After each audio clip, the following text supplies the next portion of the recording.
Ba't ka inni adun çenya marti Oromo wal taun malif hifneteya Tokumman barbada Oromo sabako Tokumman barbada Jalaluman namida Tokumman barbada Harawalitti habula Tokumman barbada Bifarara hadalu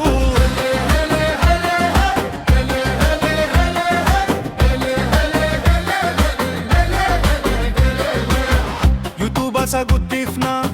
Artisti mulifna Sagale isaatiin afaan keenya dubbata Afaan keenya miidha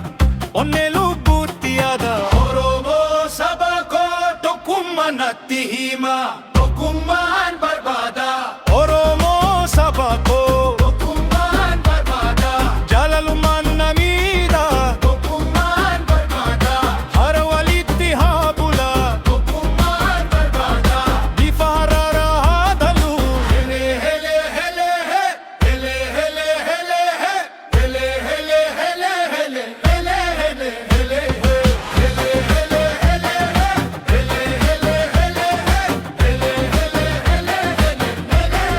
hele hele Finfinnee rakkanee Finfinnee gudditiin Oromiyaan waltanaa Oromoo hanganaa Waltanaan ni bararnaa Waltanaan ni dagaagnaa Harka keetiin na qabbii Harka kumsi hindisu Tokkummaan barbaada